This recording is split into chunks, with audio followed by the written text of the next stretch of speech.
Evening in the hills above Palo Alto in 2015, Tyler Shultz drove up to his grandparents' house the way he had 100 times before. The same oak-lined street, the same porch light. His grandfather was George Shultz, former Secretary of State, the man who helped end the Cold War, a statesman with a century of judgment behind him. Tyler had come to talk to him about the company his grandfather loved. Halfway through the visit, two lawyers stepped out of a back room. They worked for Theranos. They had papers for him to sign, and his grandfather had let them into the house.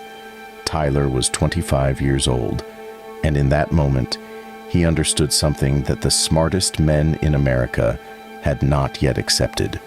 The company was built so that no one inside it could tell the truth, and no one outside it could check. To see how a living room in Palo Alto became a trap, you have to start 12 years earlier, with a 19-year-old and an idea everyone wanted to believe. In 2003, Elizabeth Holmes dropped out of Stanford with her tuition money and a promise. Hundreds of laboratory tests from a few drops of blood, drawn not from a vein, but from a fingertip. No more needles. A machine in every pharmacy.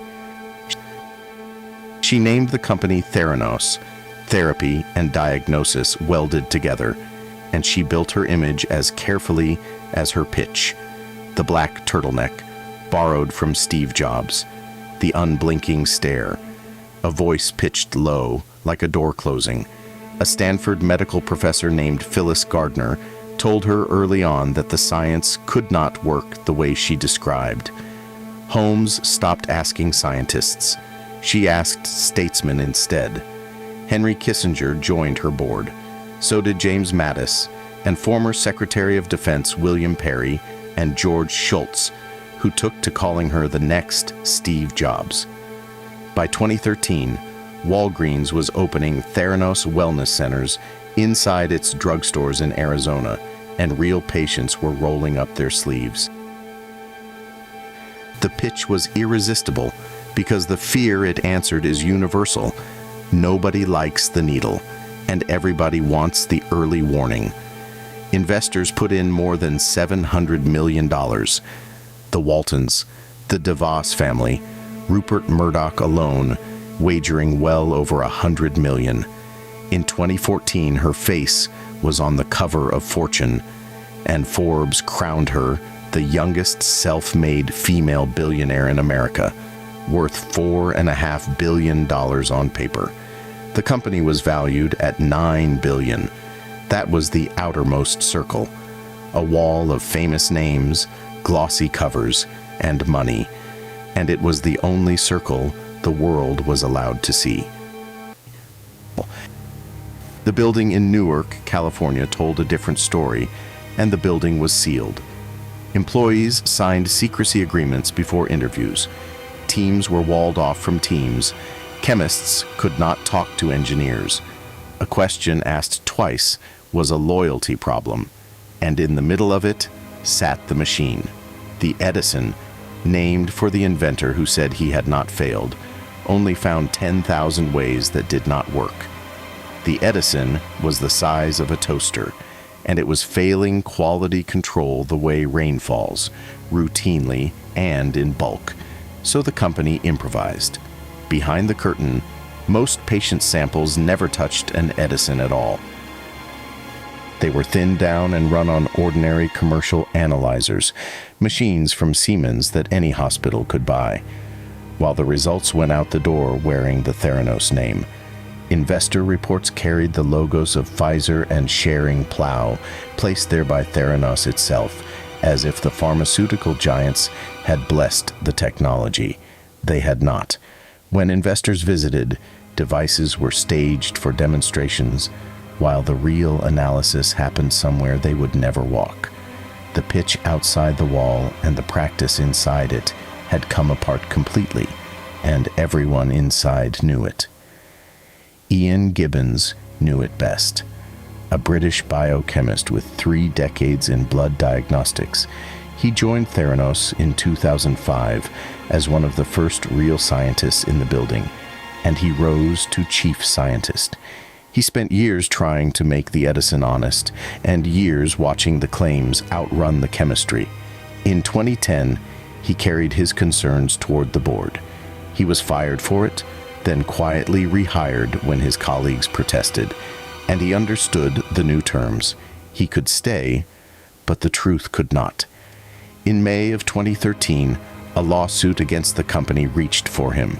He was scheduled to be deposed, to sit in a room, under oath, and answer questions about whether the technology worked. His wife, Rochelle, says he was terrified. Tell the truth and be destroyed by the company, or lie under oath. The night before the deposition, at 67, he took an overdose, and days later, he died. Rochelle called Theranos to tell them her husband was gone. She says the company's response was a request to return its confidential property. Inside the walls, even grief was a security matter. The people who finally crossed the wall were not statesmen. They were two 20-somethings with badges near the bottom of the org chart. Tyler Shultz took a job at Theranos because his grandfather believed in it. Erica Chung took one straight out of Berkeley because the mission sounded like the future. Both landed in the lab, and both saw the same weather Gibbons had seen. Edison's flunking their own quality checks, finger stick samples diluted and fed to Siemens machines, results going out to real patients anyway. Tyler wrote to Holmes directly. The answer came from the company's president, Sonny Balwani, and it was not a correction. It was contempt wrapped in a performance review. Tyler resigned. Erica did something quieter and heavier. She wrote to the federal regulators who oversee clinical labs, and Tyler began talking, anonymously, to a Wall Street Journal reporter named John Carey-Rue. Theranos seemed to sense the leak. Investigators followed the whistleblowers. Legal letters arrived. And when Tyler visited his grandparents' house that evening, the lawyers stepped out of the back room with papers meant to silence him. He refused to sign. The fight that followed cost his family nearly $500,000 in legal fees. His parents were ready to sell their house to pay for it. His grandfather stood by the company. The family never fully healed, but the wall now had a crack in it, and light was coming through. On October 15, 2015, the Wall Street Journal published what Carey-Rue had found. The miracle machine ran only a fraction of the tests, the rest quietly outsourced to conventional analyzers, and the accuracy was in doubt. That same evening, Holmes sat under the studio lights of CNBC and delivered a sentence she had clearly rehearsed. This is what happens when you work to change things. First, they think you're crazy, then they fight you, and then all of a sudden, you change the world. It was the Outermost Circle's last performance, because regulators were already inside the building. Federal inspectors had walked the Newark lab that November, and their letter, dated January of 2016, used a phrase with no spin in it.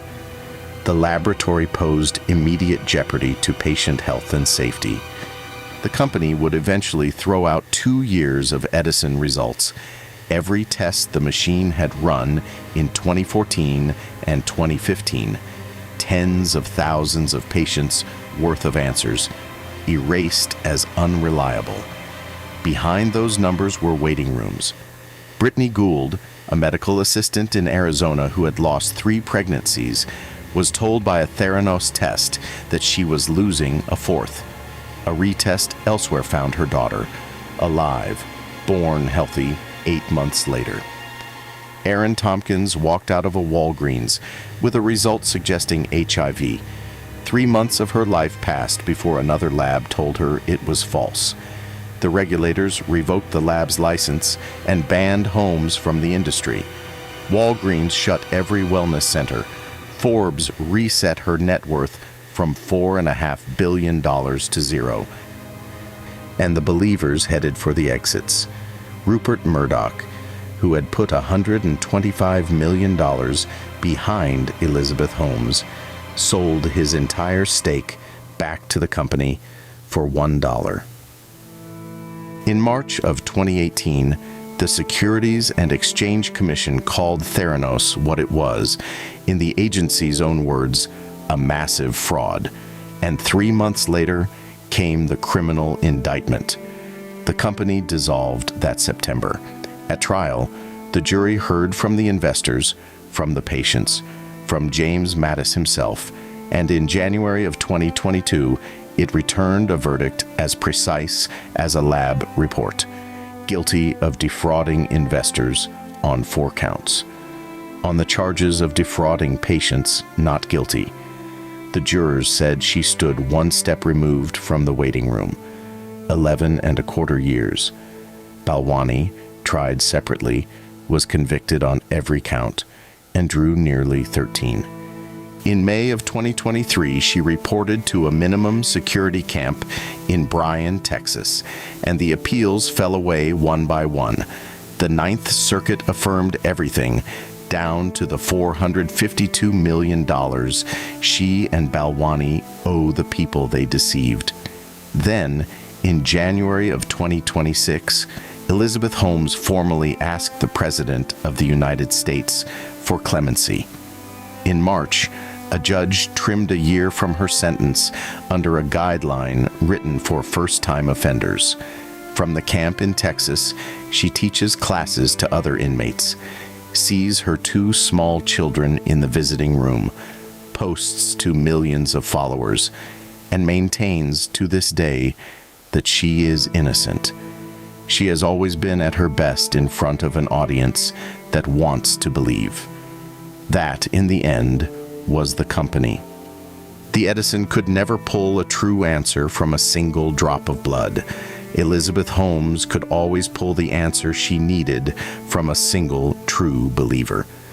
Her petition for clemency is still waiting on the president's desk, but the postmortem writes itself. The only question is whether anyone reads it before the next one.